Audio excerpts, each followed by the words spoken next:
Hello guys, ಹೇಗಿದ್ದೀರಾ? I hope ಎಲ್ಲ ಚೆನ್ನಾಗಿದ್ದೀರಾ ಅಂತ ಅಂದ್ಕೊಳ್ತೇನೆ. ನಾನಿವತ್ತು ಮಾಡ್ತಾ ಇರುವುದು ಬಂಗುಡೆ ಮೀನಿನ ಸಾರು ಮತ್ತು ಮೀನಿನ ಫ್ರೈ. ಈಗ ಬಂಗುಡೆ ಕ್ಲೀನ್ ಮಾಡ್ತಾ ಇದ್ದೇನೆ. ಈಗ ಮೀನು ಫ್ರೆಶ್ ಬರ್ತಾ ಉಂಟು, ಹಾಗೆ ಟೇಸ್ಟಿ ಕೂಡ ಇರ್ತದೆ. ಫಿಶ್ ಮಾಡಲಿಕ್ಕೆ ಸ್ವಲ್ಪ ಟೈಮ್ ತಗೊಳ್ತದೆ. ನಾನೀಗ ಕ್ಲೀನ್ ಮಾಡ್ತಾ ಇದ್ದೇನೆ ಫಿಶ್ ಒಂದೊಂದಾಗಿ. ಈ ಫಿಶ್ನಲ್ಲಿ ಮೊಟ್ಟೆ ಕೂಡ ಉಂಟು, ಐಸಿದ್ದು ಮೀನಂತೂ ಅಲ್ಲ, ತುಂಬ ಫ್ರೆಶ್ ಉಂಟು. ಈ ಟೈಮಲ್ಲಿ ಜಾಸ್ತಿ ಬರ್ತದೆ, ಫ್ರೆಶ್ ಮೀನೇ ಬರ್ತದೆ ಹೆಚ್ಚಾಗಿ. ಮೀನು ಆಯಿತು, ಮಾಡಿ ಆಯಿತು. ಈಗ ಕ್ಲೀನಿಂಗ್ ಪ್ರಾಸೆಸ್ ಮಾಡ್ತಾ ಇದ್ದೇನೆ. ಅದರಿಂದ ಮೊಟ್ಟೆಯನ್ನು ಸಪ್ರೇಟ್ ಮಾಡ್ತಾ ಇದ್ದೇನೆ. ಮೊಟ್ಟೆ ಸಹ ಉಂಟು, ಒಳ್ಳೆ ಫ್ರೆಶ್ ಇತ್ತು ಮೀನು.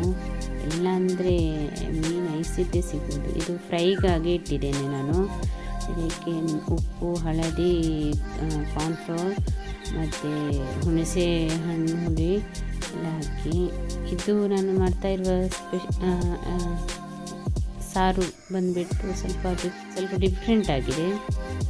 ಆದರೆ ತೆಂಗಿನ ತುರಿ ಹಾಕುವುದಿಲ್ಲ, ಹೀಗೆಯೇ ಅಂದರೆ ಕಾಟಿ ಮೆಣಸು ಇದನ್ನು ನೀರಿನಲ್ಲಿ ನೆನೆಸಿಟ್ಟು ಬೆಳ್ಳುಳ್ಳಿ, ಈರುಳ್ಳಿ, ಶುಂಠಿ, ಹಳದಿ, ಕೊತ್ತಂಬರಿ ಬೀಜ, ಜೀರಿಗೆ, ಹುಣಸೆಹಣ್ಣು, ಟೊಮೆಟೊ ಇಷ್ಟೆಲ್ಲ ಹಾಕಿ ಪೇಸ್ಟ್ ಮಾಡಿಟ್ಕೊಳ್ಬೇಕು. ಈ ಪೇಸ್ಟನ್ನು ಈಗ ನೋಡಿ ಒಗ್ಗರಣೆ ಇಟ್ಟು ಅದಕ್ಕೆ ಕಾಯಿಮೆಣಸು ಹಾಕಿ ಪೇಸ್ಟನ್ನು ಹಾಕಿ ಚೆಂದ ಮಾಡಿ ರೋಸ್ಟ್ ಮಾಡಬೇಕು. ಅದರಿಂದಲೇ ಸ್ವಲ್ಪ ಮೆಣಸನ್ನು ತೆಗೆದು, ಮೆಣಸಿನ ಸಾರನ್ನು ತೆಗೆದು ಫ್ರೈ ಮಾಡಲಿಕ್ಕೆ ಸಹ ಅದರಿಂದನೇ ಯೂಸ್ ಮಾಡ್ತೇನೆ ನಾನು. ಉಪ್ಪು ಹಾಕಿಕೊಳ್ಬೇಕು.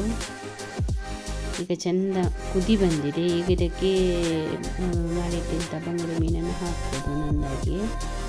ನಾನು ಕಟ್ ಮಾಡಿಟ್ಕೊಂಡಿದ್ದೇನೆ, ಅದು ತುಂಬ ಟೇಸ್ಟಿಯಾಗಿರುತ್ತೆ. ಈಗ ಫಿಶ್ಶಿದ್ದು ಮೀನು ಹಾಕ್ತಾ ಇದ್ದೇನೆ. ಇದು ಚೆಂದ ಕುದಿ ಬಂದ ನಂತರ